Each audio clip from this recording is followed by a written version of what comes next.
Hello and welcome to the Albion Obsessed podcast. You join us on the back of what was a frustrating 1-1 draw with Sheffield United. But before we dissect that painful one, let's see who we've got on the show today. We welcome back Joe. Joe, my friend, how are you?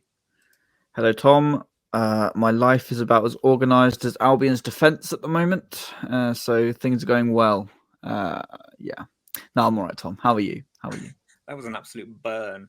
Yeah, man, I'm pretty good. I'm pretty good, mate. Just sort of like at school, we're just counting down to the Christmas. We've started the nativity. That's how you know it's Christmas season. So yeah, if you hear me humming Christmas songs, do not be alarmed. I know it's November, and I'm disgusted by myself as well. We also welcome Soni. Soni, my friend, welcome back. How are you? I'm alive. It's the best that I can do. It is 2:03 in the afternoon here, and I have dinner plans after this, so I'm very excited. Ooh, fancy. And we are also welcomed, I should say, our guest today, Marc Abraham OBE. Marc, it's an absolute pleasure to have you on the show today. How are you? I'm frustrated after yesterday, obviously, but we'll talk about that. But I can't complain. I'm very well, and I thank you for inviting me on your show. That's absolutely fine, Marc. It's an absolute pleasure to be here. I'm really eager to pick your brains about your new book. But before we get into that, Marc, whenever we have a guest on the show, we always ask them three very important questions. It just helps us and listeners and viewers help to get to know you a little bit more as a Brighton fan. So the first question, when was your first Brighton game? My first Brighton game, I tried to work it out earlier, and I spoke to my friend Alex, who's a fellow season ticket holder, and it was 2015, 25th of January, probably against Arsenal when we lost 3-2. And it's significant because, and I will come clean immediately, I was an Arsenal fan because I'm from Northwest London originally. And I made the transition to supporting the Albion, and that was kind of the time when I was swapping teams. And I know it's very taboo and it's very controversial in some circles to switch team, but I have now lived in Brighton longer than I ever lived in London. I am Albion obsessed, so I felt I should. I was qualified to follow you on Twitter and be on the show, but now I'm a fully fledged Albion fan. So I did support Arsenal. I did transition. My first league game, I think, was against Middlesbrough on the 19th of December, 2015. So I got a bit of help with the dates but I specifically remember going to the Amex for Albion versus Arsenal for that FA Cup. I think it was third or fourth round when we lost, and I was so impressed with Albion, and I was in my transition period, moving to a full 100% Albion fan. I hope that's not too controversial for your listeners, but I thought I'd be honest and go. This was my football journey. We appreciate the honesty, and there's no gatekeeping on this show. Lots of us have come from different walks of life, come to football and the Albion at different times. So we're very happy that you decided to support us instead of Arsenal. 100%. Joe, over to you. Has there been a favourite player over the years that you've been watching the Albion? There's been quite a few exciting ones, and from 2015, we've gone places. Any players that stand out? Yeah, I mean, obviously, I joined the gang, I think 2 years before we were promoted to the Premier League. So, the stalwarts, Glenn Murray and Dunkey and Gross and Solly, has just been so consistent and such hard workers. I mean, sometimes it's the no frills, isn't it? They just turn out week after week and actually just do a bloody good job. But then in recent years, obviously, Cucurella I was a massive fan of. Obviously, when Tariq Lamptey started, he was just electrifying, and that was really exciting. I remember the pre-season friendly, I think it was against Chelsea, where we first saw him, and it was like, wow. Sarmiento, again, he came on, I think it was an FA Cup game against Swansea, and it's just so exciting. But obviously, there's the Matomas and the Encisos. It's just, with the recruitment, it just doesn't stop delivering like wow players. And we saw it yesterday with Simon Adingra's goal. So I think probably Glenn Murray is probably the most consistent sort of hero, if you like, since I started supporting the Albion. And he's a really nice guy as well. I think that's important too. Yeah, sure. definitely, Yeah. definitely. And there's some fantastic players that you've mentioned there. Some really exciting young talent as well. And finally, Mark, I mean, me and Joe, and to a lesser extent, perhaps Sony, we love a good football shirt. Love a good football shirt. Are there any shirts that you've appreciated from the Brighton, or maybe even an Arsenal shirt? I mean, we talk about Arsenal, classic Arsenal shirts. You got the banana shirt from what, 1993? Yeah, Even yeah, I can yeah. I appreciate know that. exactly I know exactly which one you mean. I think the Brighton skint shirts. It was sort of just before my era, if you like, of supporting them, and I just moved to Brighton, so I was clubbing a lot. And Joe would have maybe seen my stupid email address, which is Mark the Funky Vet, and I was DJing at the time and running club nights. So I think skint was obviously part of that era. But to be honest with you, I like this season's shirt, the home shirt. I think really blocky, really simple, really sort of traditional and classic. I'm not a fan of the away shirt at all, the green and black one. I like the crimson and I like the Hyper Turk. I quite like the Europa League one with the pavilion. That's quite cheeky. But yeah, I like the new one. I just like simple, blocky blue and white. Can't argue with that, Mark. Can't argue with that. Now, Mark, before we sort of we're going to probably push away the Sheffield United game for as long as we can. Let's talk about you a little bit more because we want to get to know you a little bit more. You're an OBE, which is obviously a huge deal and a massive thing for yourself because you've obviously worked very hard to get to that. So tell us a little bit more about your journey from Mark the Funky Vet to Mark. There it is. And there we have it. The OBE. How did it all There it happen? First of all, I'm in a bit of disbelief that I've even got one, of like proper imposter syndrome. But I got it because so I'm a vet, obviously, and I'm a campaigning vet. So in 2009, I saw puppies coming into my emergency clinic dying of a disease called parvovirus, which is a horrible disease. It kills puppies. And it's usually puppies that have been bred in a horrible environment. And these puppies were bought from a third-party seller just outside Newhaven near Rodmell. And they were being bought in from puppy farms in Wales. And puppy farms are sort of big agricultural sheds, usually in rural areas, that mass-produce puppies and prioritise profit over welfare. And this whole chain of puppy from Welsh puppy farm to third-party seller in Rodmell to consumer to customer was completely legal. But it meant that the breeders weren't accountable. And this was a real issue for me because the government at the time was saying, oh, we see the puppy interacting with his or her mum in the place that they were born. But the same government was giving out licenses to sell puppies to third-party sellers without the mum there. So there was a bit of hypocrisy from the top that obviously has never changed with various things. Let's not get too political. But I just thought this...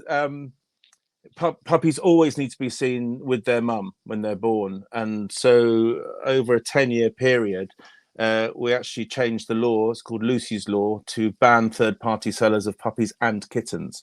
So now when you buy a puppy, you have to see the puppy interacting with his or her mum in the place they were born. So it means every breeder is accountable, every breeder is the seller, and it's the first step in eradicating puppy farming because you're making everything more transparent so that people can see the mums, see the breeding conditions, and meet the breeders.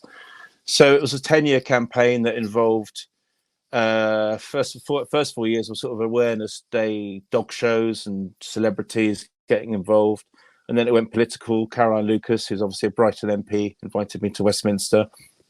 E-petitions, debates, all sorts of parliamentary tools that are accessible to everyone. And it was a lot of trial and error. I had no idea what I was doing for the majority of it, but 300 visits later to Westminster, we actually changed the law. And it was a little coalition of us grassroots campaigners, all of us not really understanding what we were doing. I mentioned imposter syndrome with the OBE, but it was proper imposter syndrome in Parliament. If you've ever been, it's quite an intimidating place to make any progress whatsoever, especially when you don't know what you're doing or have no background in it. But yeah, we got there in the end. We banned third-party sellers in England. Then we did it in Wales. Then we did it in Scotland, and then Northern Ireland, when they get their Parliament in order, it'll be there too. So so now I'm a campaigner, and I'm I'm a vet in Rottingdean. I'm still a vet in Rottingdean. But I'm at the Muse Vets, but I also run the all-party parliamentary group for dog welfare. I've just finished a documentary on dog welfare, which was shot here and in the States. So my life has changed. Although I'm still vetting, I'm doing a lot more campaigning, raising awareness, applying my campaigning skills and tools to other campaigns, even human campaigns. So the loneliness charity in Brighton called Together Co.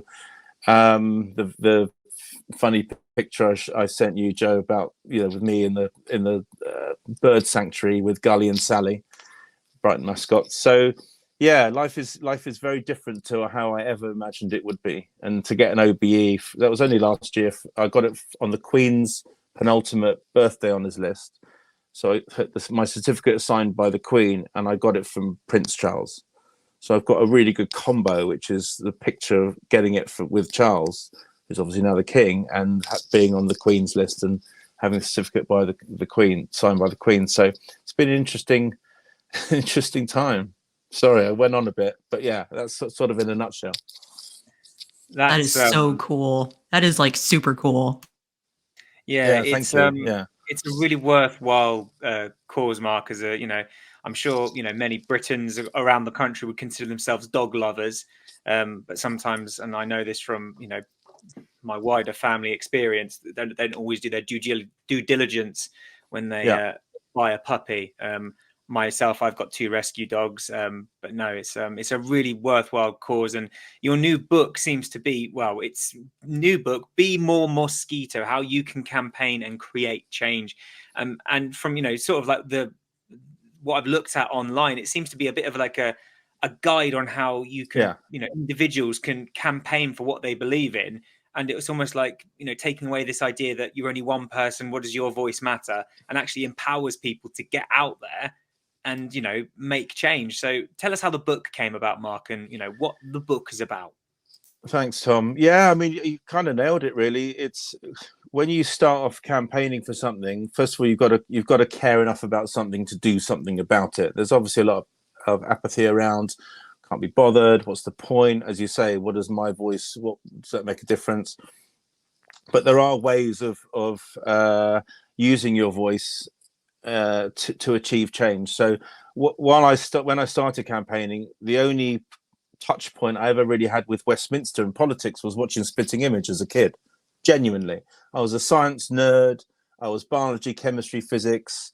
Politics was just something that posh people in suits did in London somewhere, So then I saw the whole puppy thing happened, and I thought, I need to change this. But again, I had no idea about politics or campaigning.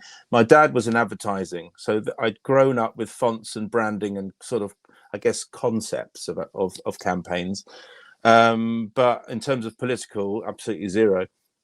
So my first few years I had a bit of a media profile. I was the vet on This Morning and Paul O'Grady show, and occasionally BBC Breakfast, Alan Titchmarsh. So I had a little bit of a media profile.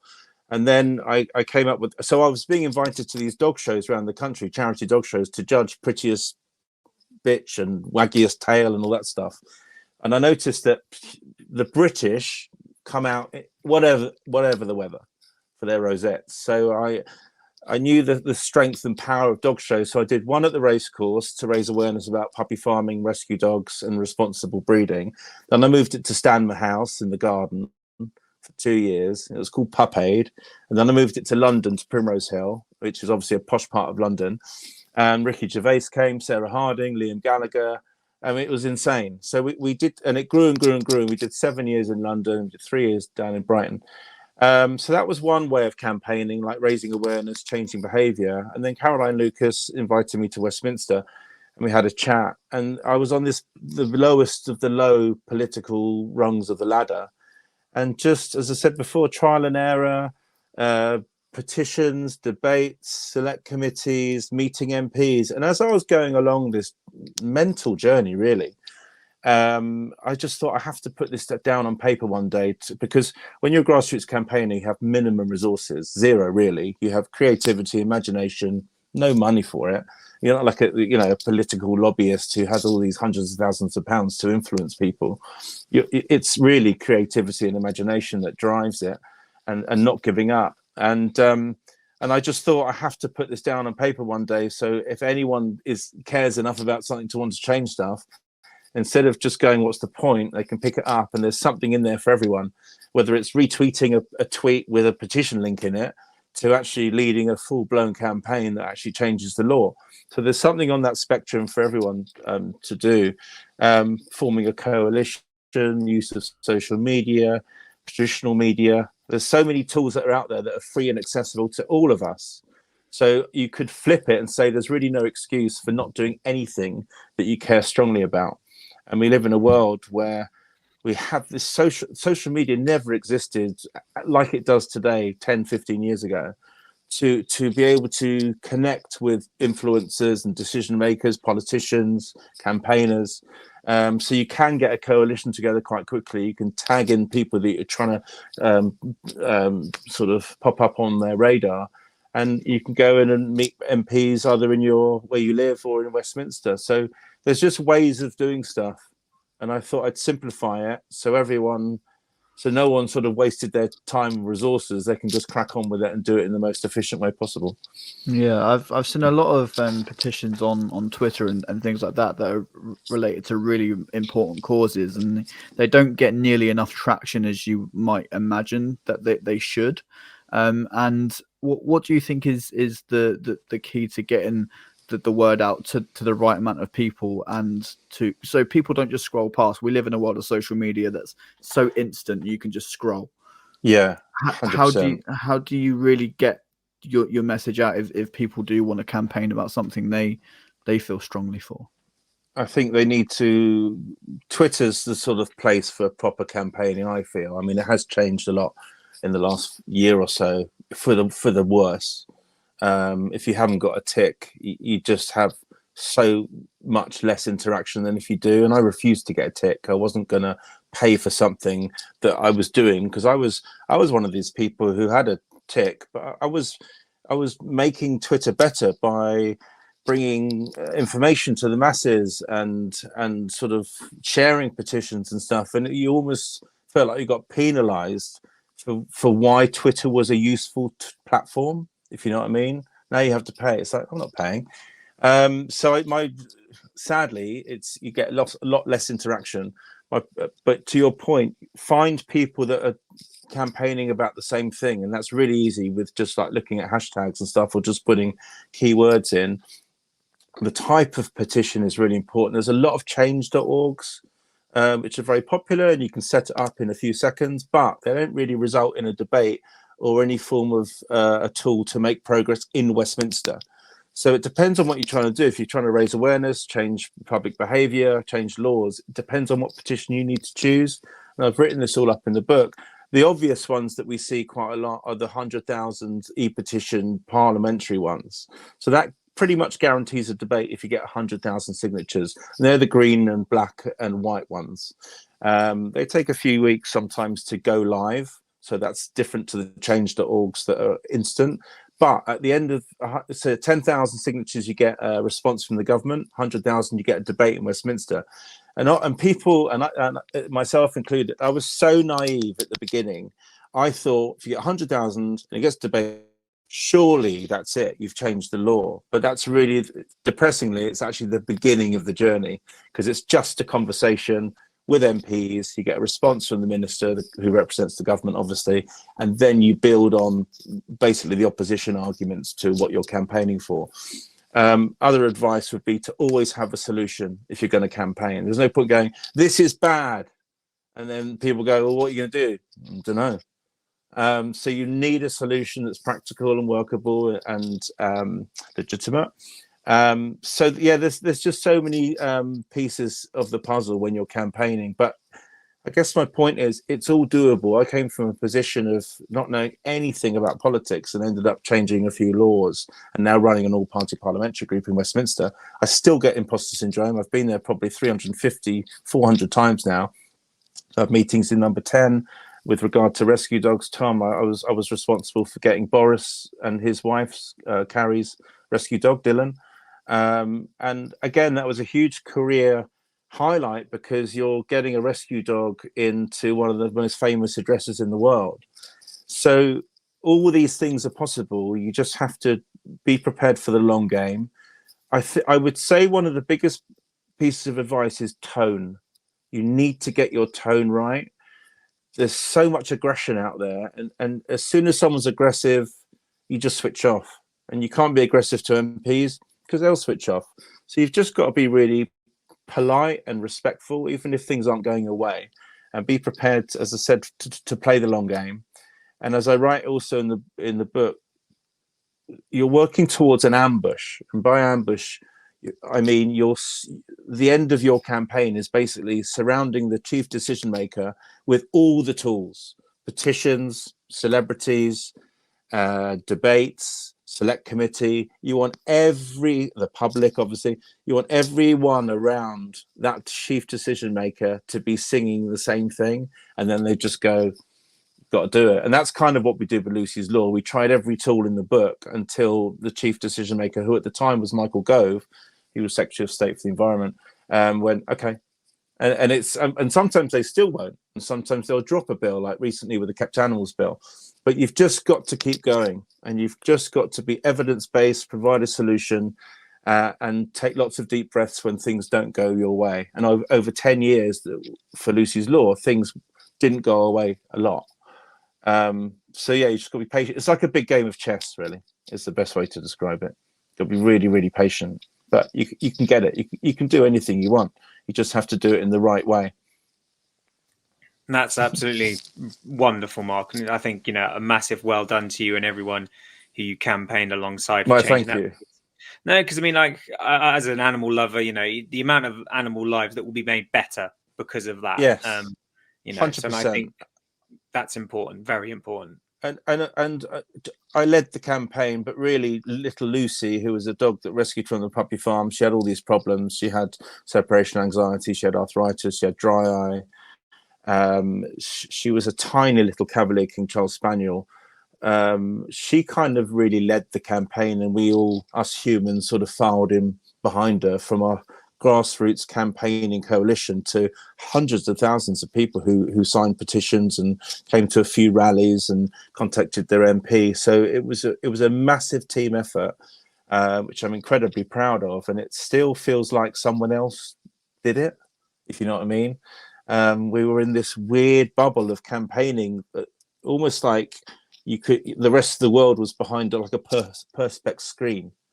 And we were so locked in, and you just watched everyone else getting on with their lives. But there was only 6 of us campaigning in our spare time, all around the country. So everything was by email. I'd represent our coalition in Westminster, but I couldn't have done it without Julia in Folkestone providing reports, and Linda in Wales helping me with the sort of the marketing and the creative side. So we all just it's funny, we never overlapped our skill set, but we just carried on over 10 years and eventually crossed the line and changed the law. So that's Be More Mosquito, how you can campaign and create change. We will and I'll just jump in there to just the title of the book, because people go, oh, why is it called Be More Mosquito? There's a Dalai Lama quote, which is, if you think you're too small to make a difference, try sleeping with a mosquito. So I just thought it'd be fun to say Be More Mosquito. So that's the reason for the title. The end. At first, when I saw the title of the book, I thought you were telling people to be a mosquito, and I was like, absolutely not. I hate mosquitoes. So I'm gonna bore you with a teacher thing they tell us when you first become a teacher. They often say they tell you this story about this man who's walking along a beach, and he comes across a boy throwing starfish back into the sea. These starfish are on the beach, and he's throwing starfish after starfish after starfish, and there's like hundreds of them. And the man's watching for a few minutes, and he says to the boy, "What are you doing? There's hundreds here. You're not going to make any difference." The boy throws a starfish back into the sea, turns around and says, "Made a difference to that one." So, it's a huge impact, and I'm always a huge advocate for individual, change, and how that actually can be really impactful. So, never think you're too small to change the world. Talking of changing the world, let's change our view, let's change our focus, and let's look at the football over the weekend. We've been really positive with everything that Mark's told us about how he's been out there changing the world. So let's look at let's start off, Joe, by looking at our injury list because that's fun. Dunk, Enciso, Purvis Estupiñán, Evan Ferguson, Tarek Lamptey, Solly March, James Milner, Dan Welbeck. That's a pretty long list of injured players, Joe. Were you expecting to see a few more under 23s given the sheer amount of players we've got injured? I mean, really, it's incredible that we can field a competitive team at all. Yeah. Luckily, obviously, with the build up to Europe last season, we've added a couple more players here and there that we may not have added had we have not got into Europe. So I guess you can get that as a positive spin.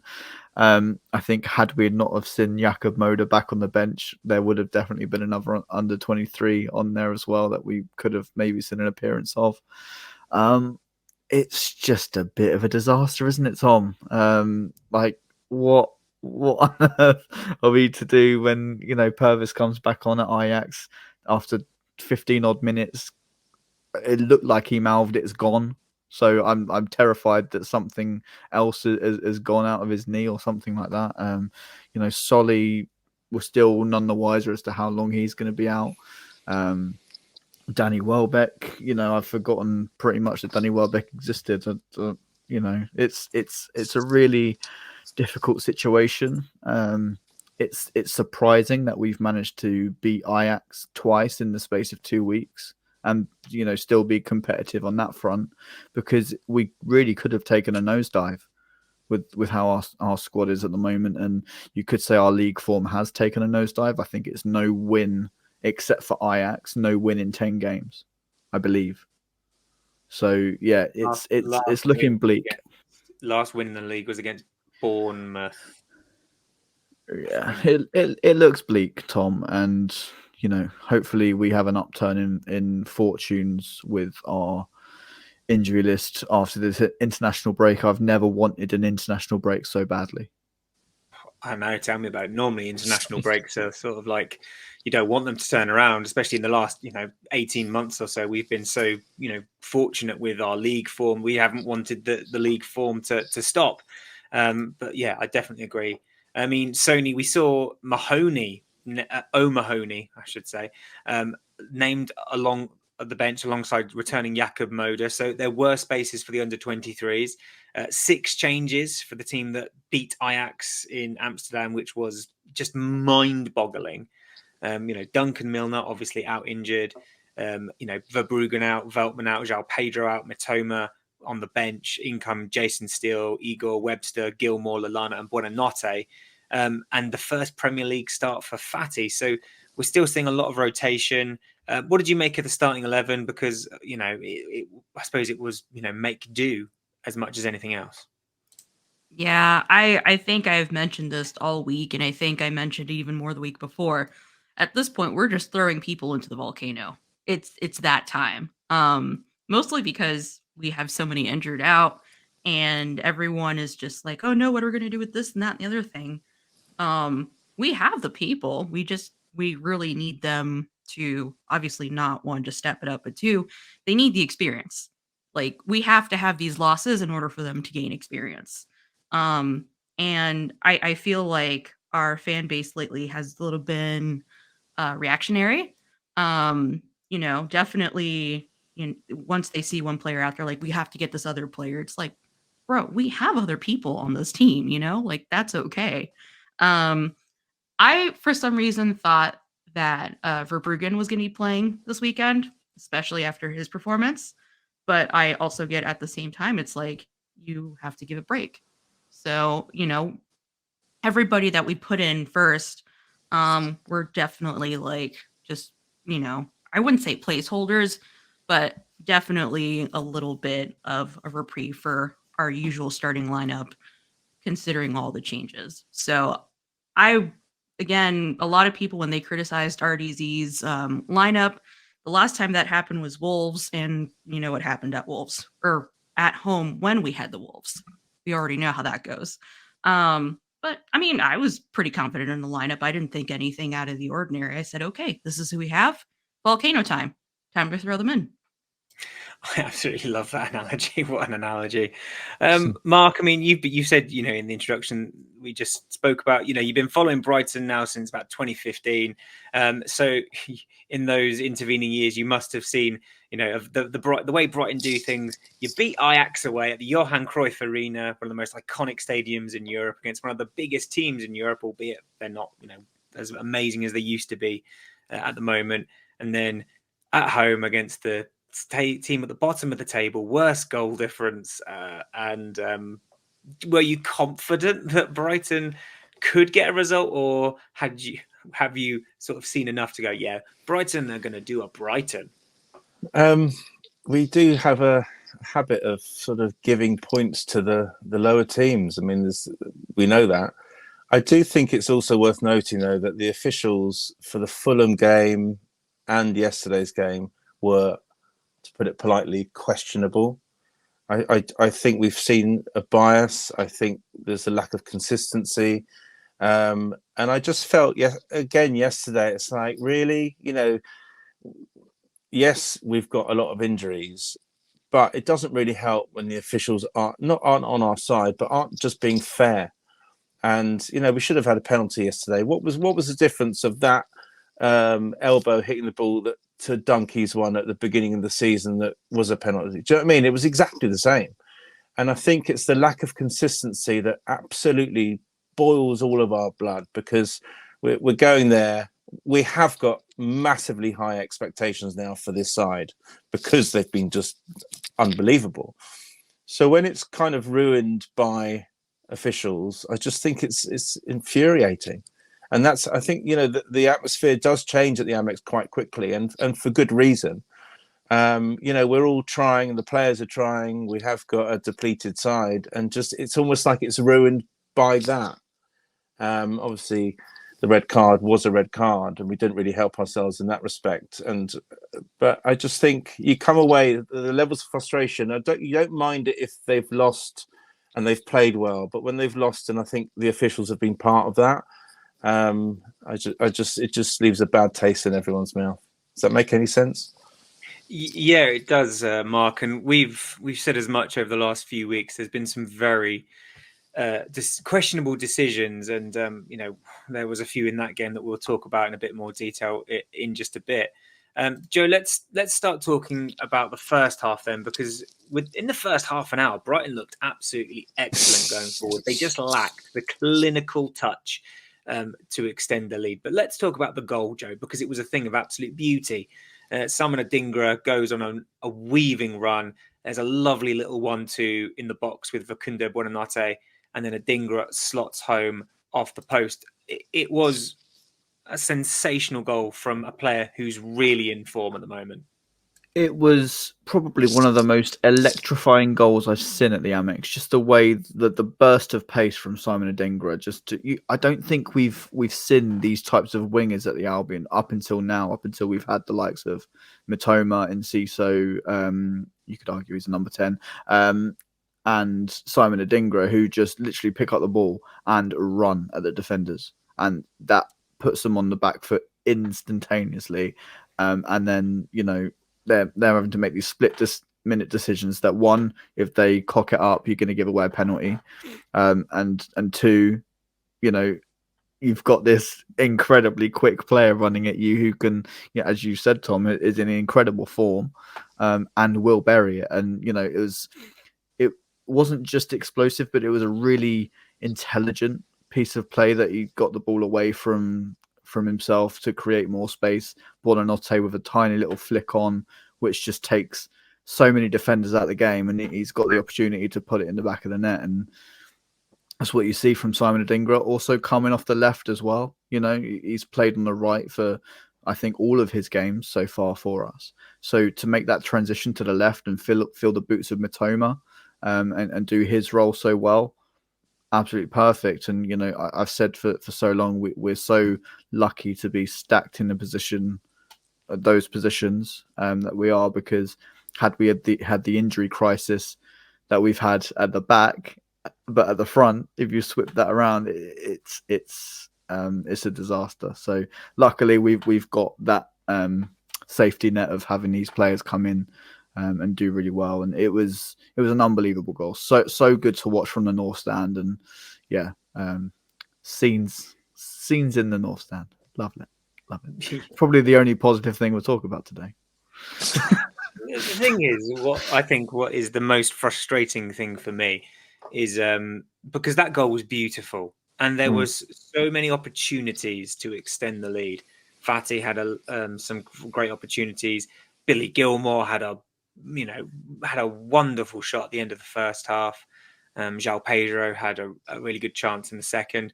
What frustrated me the most, Soni, is that Brighton almost took their foot off the gas, and that's not the first time we've said that this season. They scored, and then almost everyone just sort of becomes too casual with the ball, and you're almost just waiting for the moment where we give it away. So, Soni, were you frustrated with the lack of Brighton's, intensity? It just dropped, almost sort of ceased to exist, especially towards the end of the first half. Really poor from us.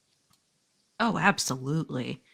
We've seen it all throughout the year. It's the moment that we score, we just stop. We should be scoring at all times. We should always be at 100. We shouldn't stop until the whistle is done, like at 90 minutes, right? I don't know what's going on in their heads, whether they go, okay, cool, we're doing a great job. We're going to keep pressing them to make sure that they don't score, which is great and all, but you need to still score. And I don't know why they're so afraid of goals. It's okay. You hit the ball in the net. That's how you win games. I don't know what else to say, really. It's strange, isn't it? Because even this season, we've scored so many. We actually have the best goal in open play. We have the best numbers from goals from open play. And we were up against a team, Mark, with, I think they've got the worst goals against in the league. You would have put money on Brighton scoring an absolute hatful. But it just wasn't to be. I mean, you talked about the frustration. I mean, was that the overwhelming feeling for you, is sort of like as you watched Brighton sort of kick the ball around quite nicely, get into an opportunity, and then not take the most of it? I think away teams know that as soon as we score, we do our sort of, as you said, Soni, the appetite and the hunger and the aggression just goes tippy tappy. The away players know exactly what's going on. They capitalize on that, and they always equalize. I even said yesterday to our friends in front of us, Chris, I said, you know what's going to happen now? And he's like, don't say it. I said, they're going to equalize. And they equalised. And against the Fulham game, said the same. It's like, we don't kill the games off. And we've got such talent to do that.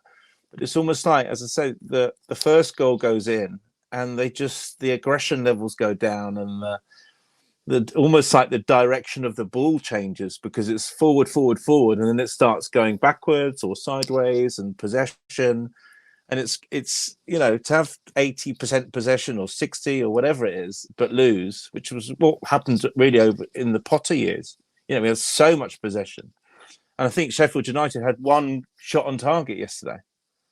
It's ridiculous, and I do think we need to be more confident and braver and just shoot from far out. We kind of did that at the beginning of the season. We don't tend to do that so much anymore. It's almost like they've lost their bottle a little bit. But yeah, it is frustrating. But I think the away teams kind of know that pattern now, so their tails go up as soon as that energy level goes down, and they capitalize on it. And fair play to them. But we do need to be braver and more confident. And as you say, we need to sort of keep fighting rather than go, we've done enough now. Let's take a little bit of a break and pat ourselves on the back. Yeah, it's not, obviously it wasn't all well and good playing that way against Fulham and Sheffield United, but you can't do that against, I know next we've got Nottingham Forest, who are in great form. They've got Chelsea, who have just, come off the back of a fantastic result for them. It's a really strange pattern that started to emerge over the last month or so, one that didn't really exist before, at least not in consecutive games. I remember last season there was a game against Aston Villa at home. I think we scored in the second minute, and it had the same sort of vibes as that. As you say, all the intensity went down. everything just sort of. And I was under the impression as well that their goalkeeper, Wes Foderingham, I'm pretty sure he's been carrying a slight injury, a slight knock, and he was a bit sort of hesitant to go down to his side. So it was one of those where you just thought, just put the ball either side of him, and you're probably gonna, score. It was just really, really frustrating. And Fatty, who's been absolutely excellent at times with his finishing, I was really disappointed with his lack of finishing. I mean, and Joe, it was clear that Roberto De Zerbi probably felt similar to us in that his halftime changes involved bringing on João Pedro and Karu Mitoma for Lallana and Buonanotte. So again, I think there must have been that desire from at least De Zerbi, we need to go and do more. You would have almost put your house on the fact that, as I said, against the team with the worst goals against, you've just brought on Mitoma and João Pedro, we're going to cook. It just didn't happen though, did it? No, you've got to question the mentality of the players at this stage because, I've spoken so much about how De Zerbi is the mentality king, and I still believe that he has got that in him to get the very best out of players, but something seems to be a little bit off at the moment. And in De Zerbi's press conference before the game, he said, "This game is like a final. If we win this game, we can go to a new level, not in the table, but in terms of our mentality." I worry about the fact that we haven't won that game, what it's going to do to the mentality of the players. If De Zerbi's putting that much pressure on that result to go out there before an international break as well. Again, this is why I'm so happy the international break is now. These players get some time away, regroup, come back. We've got some really difficult games, if you've pointed out, Tom. We have to hit the ground running as soon as we come back, because if we don't do that, yes, we've still got Europe to look forward to, and we can take somewhat different form into Europe, somewhat different mentality into Europe. But it's so important what De Zerbi's pointing out, this mentality between coming off the back of a European game back into the league. As soon as we've played Athens, we go and play Chelsea. It's an incredibly tough period, and an incredibly telling period is what it's going to be after the international break. Where will Brighton finish at the end of the season? We'll find out in the lead up to Christmas, I think. I think you're probably right. And I think Mark, you touched on it. Expectations have changed, haven't they? And I think obviously that is in part down to the fact that we finished top 6 last season. Fans are expecting more. And Soni, just before I come to Mark on that point again, do you think those expectations need to be tempered a bit? I mean, over the last couple of seasons, we've seen teams qualify for Europe, and then their league form suffers. It happened to West Ham last season. It's happened to Wolves. It's happened to Burnley. It happened to Leicester, I believe, when they were in the Champions League. So it's a really delicate balance, but we're still in what I think we're 7th. Are we 7th now? So we're still, there or thereabouts, but not as good as last season, where I think this time last season we were 5th. But do you think the expectations need to be adjusted somewhat, considering, the additional Europa League games? I'm like 50-50 on that. I feel like we need to temper our expectations a little bit because while everyone thinks, well, at first, before we got into Europa and all that stuff, they were just like, Brighton's going to take the league. Brighton's going to do this, that, and the other thing. And we were all like, yeah, we're going to do it. And then as you see, we're over here balancing so many games. The guys are literally just exhausted and tired and whatnot. It's like, yes, I want to maintain that pressure on them to do as well as they can. But at the same time, it's like you can already see the guys like tired and falling apart and injured. And it's like, okay, maybe I should knock down the expectation a little bit. I don't know. It's a tough call to make. I want the players to do well, and like Joe said, it's a mentality thing. It's all about mentality. RDZ literally said it before. This is a really big game for us. If we can push through this, then we can basically push through anything. And as you saw, it's like once we did try and push, we stopped pushing. So I maybe this break is well placed, and maybe the break isn't well placed. Maybe it just doesn't help us at all. But we definitely We definitely need to get it together for sure. Yeah, I think Mark, one man's expectations that certainly won't be tempered are Roberto De Zerbi. He, as you know, the pre-match he was very, very much bigging the game up, which many fans sort of were a bit confused by. Do you think he'll be disappointed with the lack of belief? Perhaps could be the word you use, because I think the players just lacked belief out there. That's exactly the word that was in my mind just now when we were just chatting. It's the belief. They start the game believing they can win, then they start winning, and then they kind of lose that belief. And I think that's the essence of what's going on. But I mean, on the flip side, the Premier League, I don't think has ever been as unpredictable. Every week we see scores that you just think, what? And I think we do need to give ourselves a bit of a break sometimes. The expectations are ridiculously high, and that's a great thing because we've been playing so well. But other teams are struggling for all sorts of reasons. You know, Newcastle, obviously they lost. They've got their fair share of injuries. They're in the Champions League. So I think we can maybe even group ourselves in these top teams. Clearly, we're in the Europa, so we deserve to be, and maybe that's just one of the downsides of having all these extra games and just trying to be the best and trying to win every single game. I think it must take its toll physically and emotionally, and maybe we're seeing that toll emotionally. But they always start so well in these games where we score early, but then it just sort of peters off. And I think everyone who's watching is so used to that now. There's lots of different reasons for frustration, but that's definitely up there. It's just we've seen this pattern. I don't really know how RDZ gets that back.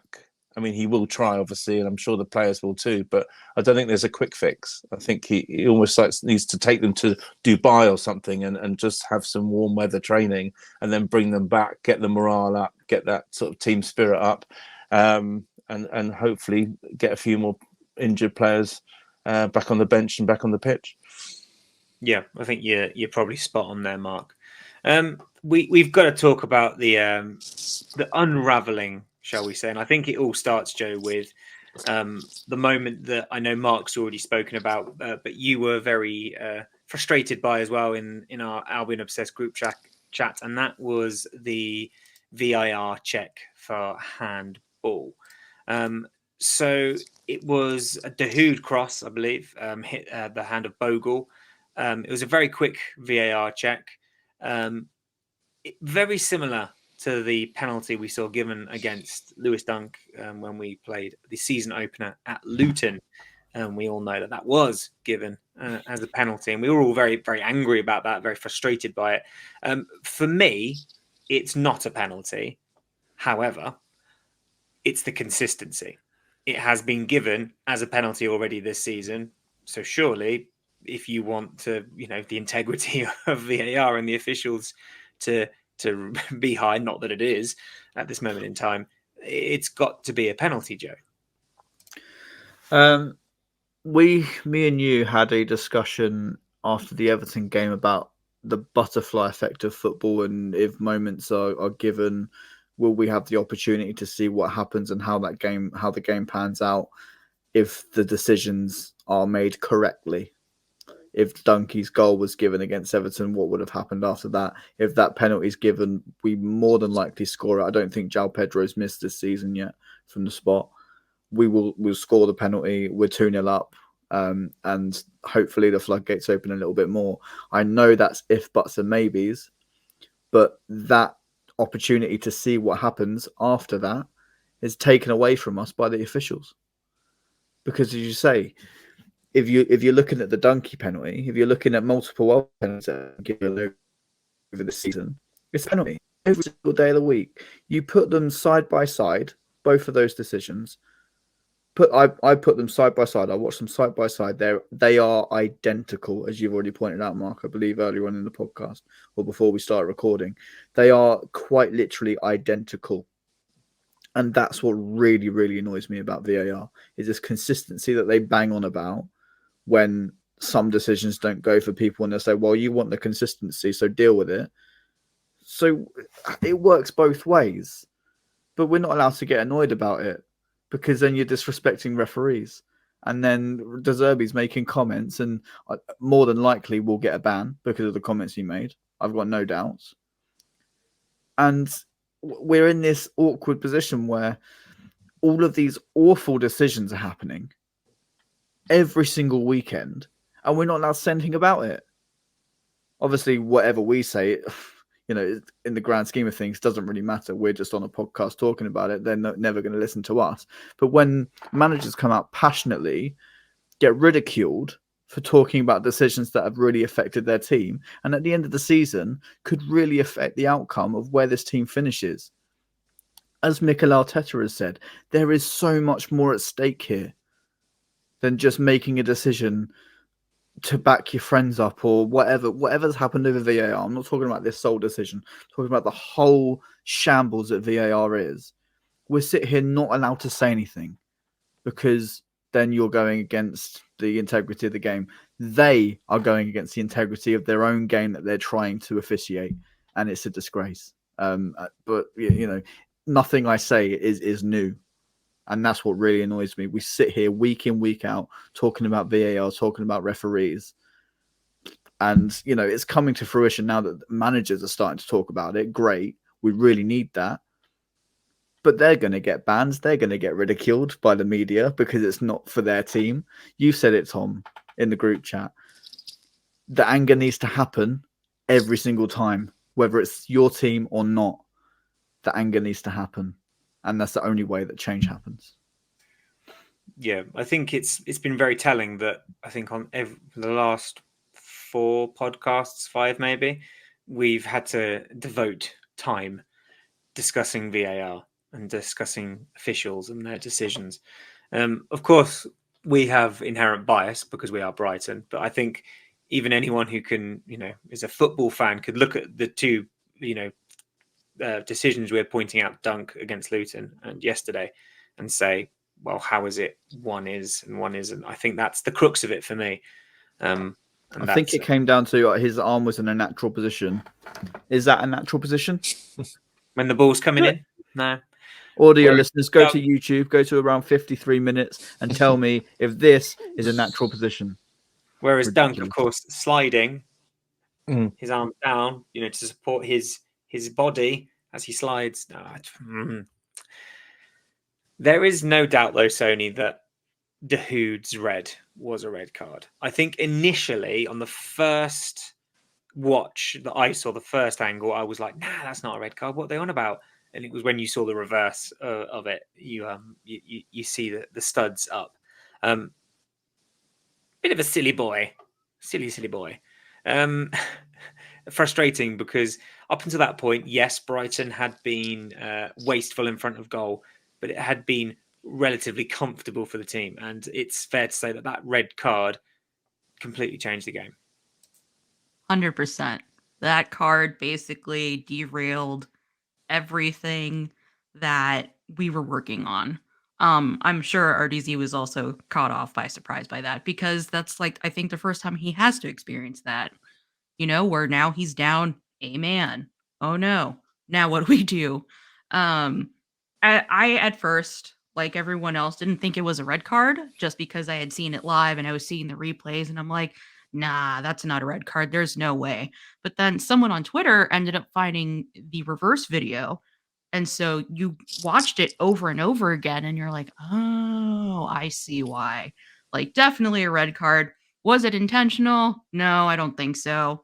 It definitely was a mistake. And he apologized for it this morning on Twitter with a nice post about the situation was like, hey, I tried. I was going for it.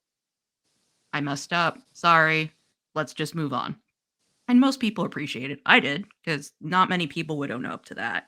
But yeah, that definitely changed the course of the game. And he was just about to get subbed, which was the worst part. He was very close to just being taken out and rotated. And yeah, losing one person, not fun. You did actually mention something, Sony, that I think is really important. It's our first red card under De Zerbi. We haven't had a red card in a long time. Except for maybe De Zerbi himself. Has he been sent off? I know he's been banned from games. Yeah. I don't know if he has been sent off, but no, I think that's the first red card we've had. Well, it is the first red card we've had in a long time, since maybe Sanchez against Newcastle. Yeah, we had the conversation in the car on the way home, and I was like, "What is the last red card at the Amex?" And yeah, we whittled it down to Sanchez because I remember Dunk going in goal, which was hilarious. It was absolutely brilliant. Kept a clean sheet. So yeah, there's undoubtedly it's changed the game. Albion down to 10 men, and it wasn't long after that red card, Mark, that the goal came. Simon Adingra, who was absolutely excellent in attack, got caught in possession. And there's a stat that I've banded around a lot this season about how Brighton lose the ball and concede within a minute or so. And I think they're the team that have got the worst turnover to goal sort of ratio, as it were.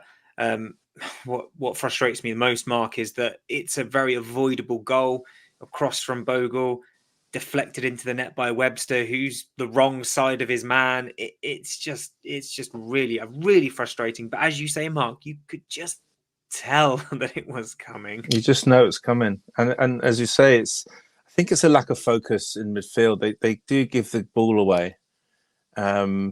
It's almost like they pass so well, and they get maybe a bit blasé with their passing, and then one goes astray, and the other team are just waiting for it. Especially if there's a team that's parked the bus and are just waiting for a counter, and they just seize it and off they go, and we're all sort of standing there going, "Oh look, the other team's attacking," And so I'm in the northwest corner. And we see this time and time again that just energy of the away team just sort of disappearing off into the distance, and you just know what's going to happen. So it just, I don't know, it is giving the ball away a lot in midfield that I think leads to so many of these goals that we concede, sadly, and I think that is a lack of focus. I think you're right, Mark. It's just really frustrating, and I think over the last month, Fulham, Liverpool, and Sheffield, 3 games we've led, and then we've sort of capitulated, thrown away a lead, and even against Everton, it was a very easy goal for Everton. And I know that obviously in football, players do make mistakes. It's part and parcel of the game, but Brighton just seem to be making a lot of them at the moment, and we seem to be being punished or very, very quickly and very harshly for those mistakes. So yeah, just an interesting one, really. Joe, I mean, Brighton were almost lucky not to go 2-1 down, because moments later Bogle dragged his shot wide, and it's just more Brighton doing Brighton things, Joe. I mean, thankfully, it ended at full time 1-1. But what was your overarching feeling when that full-time whistle went? First of all, before it went, I was sat in the stands with my mum, and I was like, you do know it's a matter of time. Sheffield United will score, and it will be 2-1. And everything that we worked towards in the first half, as Sony's pointed out, everything that we were pushing for, they stopped pushing. And then Sheffield United, obviously the red card happens. Sheffield United, their tails go up. I don't know where on earth that Sheffield United team was before the red card happened, because they instantly found that they did have quality within them, which really confuses me about these teams that sit back and then something goes their way in a game, and the momentum shifts, and suddenly they're competent Premier League footballers again. It baffles me. But yeah, it's just really delighted that the full-time whistle did come, and that at least with the circumstance of the game, we could take something out of it. I noticed at the start of the podcast, we were talking about the game as if it was a loss, and rightly so, because it really did feel like a loss. But we have taken a point. If I'm trying to be optimistic here, it's something. It could have been worse. But as you said many times over the last 24 hours, Tom, it could have been so much better. I think that's what frustrates me the most. Is just knowing it could have just been so much better, so much easier. Brighton seem to be the masters of their own downfall this season. And I'll tell you for why, Tom. The amount of mistakes that are happening is because we don't have the Hoover that was Moises Caicedo. All of these issues that were happening, he was just sweep them up, doesn't matter, turn a really unfortunate moment in the game into an attack, and we go and score. The needs to replace Moises, I know we talk about our fullback situation, but the need to replace Moises with a midfielder that can do somewhat of what he does, we still don't have that type. And that's why these mistakes are happening, because Pascal Gross is getting pipped off the ball, Billy Gilmore, and then we're having to recover. We haven't really got the players that can recover unbelievably well. They do on occasion, but we haven't got that Moises type that's going to say, okay, let me just go and win that ball, and then whatever happens after happens. But yeah, the closest we have is Belabor, and he's still young and raw. Still relatively inexperienced. I think, he only played a handful of games when he was for the team he was with in France for however long. So he hasn't played that many first team games, especially at the level of the Premier League. So it's a tough one to take, and it's difficult, isn't it? Because against Everton, you kind of thought maybe a point gained, considering we scored late and it was a deflected, fluky goal. But this one definitely feels like 2 points dropped. And whether that's expectations, whether that's, I don't know. And Mark, you pointed out, Spurs lost to Wolves 2-1.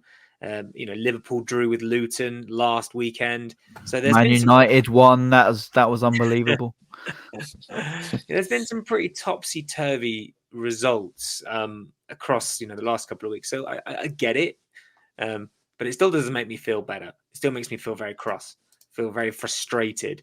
And Soni, so we've talked about how this might be actually the perfect time for the international break to come, because it gives the team a chance to reset a little bit, maybe work on their game management, because for me, that's probably the thing that's lacking at the moment, game management. For you, Soni, what does Roberto De Zerbi need to work on over the international break in terms of getting this team to be able to hold on to a lead?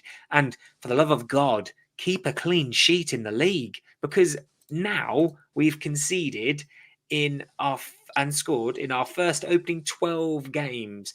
That's the first time a team has done that since 1966-67, which is ridiculous. In the top flight, I hasten to add. Yeah. I don't know if he needs to do anything more to get these players more, in tune with mentality. I'm pretty sure he's doing the best that he can, and I'm pretty sure he's applying a pressure to them all, mentality. But if the players aren't doing their bit, then you can't really do anything about it, It's up to the players at this point to, get that mentality up and running. Maybe they're just tired. Maybe, I don't know, maybe something's happening behind the scenes that we don't know about. It could be a number of things. But yeah, game management is definitely one of them, because we definitely need it. But I feel like we just need them to refocus and be like, hey, mentality is the thing. Do something with it, you should always be on. Don't switch off. Always be on. So maybe that's what it'll come down to. Yeah, perhaps so. As I say, game management for me, that's the thing that needs improving, perhaps above all else. One thing, Mark, with the international break, the sad news that unfortunately, not surprisingly, Lewis Dunk withdrawing from the England squad, picked up a knock against Ajax. Unfortunate, but perhaps not unexpected. Yeah, I mean, he hasn't stopped, has he, the whole season? And he's physical and mental in terms of his responsibilities as captain. I think the fact that it happened against Ajax and not against Malta or North Macedonia, imagine how we'd be reacting if he got injured in an England game. So yeah, he'll make a quick recovery. He's made of strong stuff. It's just another unfortunate thing that's happening to us this season that we could really do without. And I think, as well as the focus and the belief, I just genuinely believe that it's the aggression. When we play aggressively, we're absolutely brilliant. And as soon as that level of aggression goes, we just become this sort of neutral passing team that doesn't really have any desire to sort of get up the pitch and run at people. You know, with players that we've got now, obviously Matoma and Adingra, they just run, and other teams can't handle that. And that's what we're good at. So we almost need the reminding, or the players need reminding, that that's what wins games. It's actually running forward, not passing sideways or backwards. And I think they start off with that, and then that sort of dissipates and sort of it just sort of fades, and then the doubt comes in, as you say, Joe, that the tails go up of the opposition, and it's a complete different game. So you go from thinking in the first 10 minutes that we're going to win 4-0 or be at least 2-0 up at half time, to the last 10 minutes going, I just hope we get a point out of this. And it's such an emotional roller coaster that just shouldn't be happening. And I think the more this happens, it's just builds this frustration. But it's good to be frustrated, and it's good to care, because it means that we are Albion obsessed. If we went, it doesn't matter, we'll be fine next week, then we wouldn't have these conversations. But I think that the high expectations are definitely the reason why we're all frustrated, which again is because we've been playing so well. So I'm trying to be positive. There are pros in what's going on now, and every time we get a red card or something doesn't go away, we all kind of think, let's hope we can build on this and use it as experience, especially with the younger players, and actually become stronger from this, which I genuinely believe we can. It just seems we're going through a really tough period with officials and questionable decisions, and I think bias. I think refs, especially the last two games at the Amex, Fulham and Sheffield United, I think there has been bias shown by the refs. I'm still not over that red card that should have been a red card for Fulham. I'm still not over it. I'm still angry. Is that with the elbow in the face one? Yeah, you could just casually elbow 100%. someone in the face. That's absolutely fine. So. Yeah. And then he went on and scored. So, yeah, I think we're just going through a tricky patch, but I think it will get better. I think we'll learn from all these experiences, and we'll come out a lot stronger. Injuries will dry up. We'll get our full strength back, and we'll smash the second half of the season. That's what we like to hear, Mark. A nice, really positive way to end our Sheffield analysis there. Just before we sort of sign off for the night, when we return from the international break, we face a rejuvenated Nottingham Forest side who are in a pretty decent spell of form at the moment. And so that's going to be a tough game. I mean, it's away from home, and we all know what happened last season when we went up there. So, Joe, just before we sign off then, my friend, could I get a score prediction for Nottingham Forest? Thank you for reminding me of the last time, Tom. Really appreciate that. Score prediction, let's go for a 2-2 draw.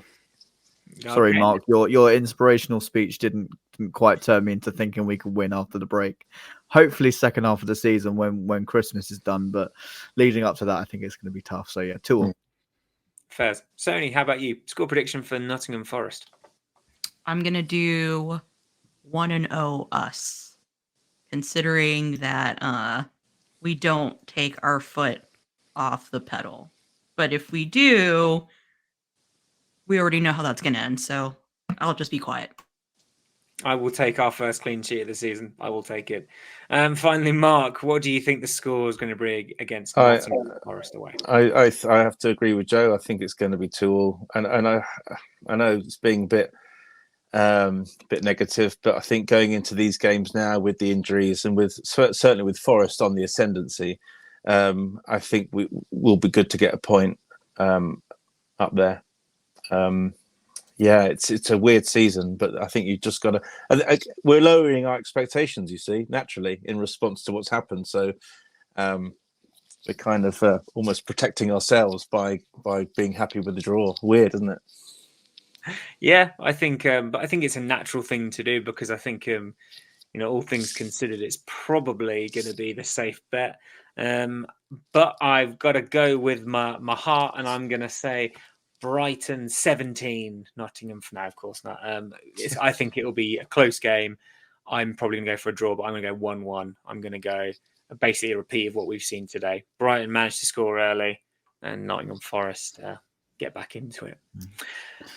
There you go. Let's Mark, hope. before we sign off, sorry, Tom. I know you're about to do your spiel. Where can we find and when can we get your book? And we'll leave the link in the description for our lovely viewers to go and purchase.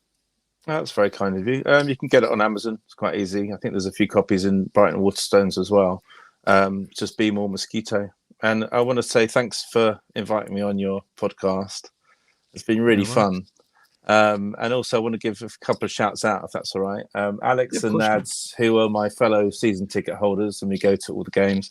Also, one thing I've learned and love about going to the Amex is that you just make friends with all the people around you, and they become kind of a second family. And especially when you're not from here. So, you know, I'm from London originally, but we have Chris and Lee and Jess in front of us, and we have Emma and Chris next to me. And part of the fun of going to the games isn't just obviously the football, but it's catching up with those people, and we're all on WhatsApp group together. And if we have one ticket spare or they do, we all sort of mix and match and get involved. And I don't know, there's something about that stadium and the club with the community vibe and the friends that you make. And it's and Mikey Hollywood, who just sits along. So we just, big shout out to everyone at the Amex, really, because it's a really special atmosphere, but certainly the people around us who make it even more thrilling and even more exciting, and sometimes even more, we can share our frustrations with people around us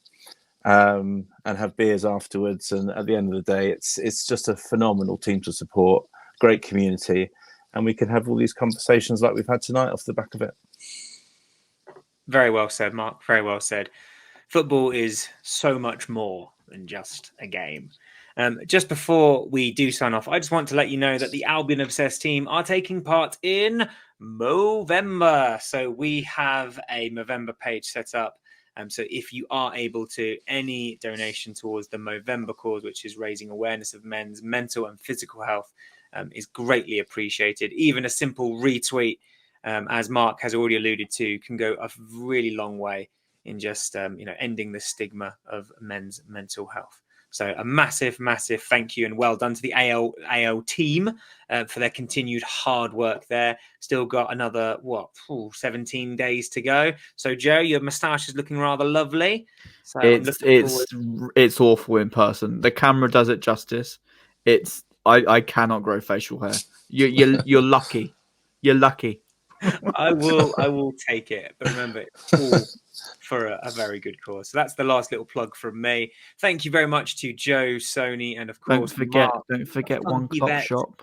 And don't forget to check out One Clop Shop, where you can get amazing 10% discount from vintage football shirts if you enter the code Albion Obsessed, all one word, all uppercase. You can grab yourself a bargain there as well. So thank you very much, listeners. Thank you very much, cast. We will see you next time, wherever you may be, whenever you may be. Take care.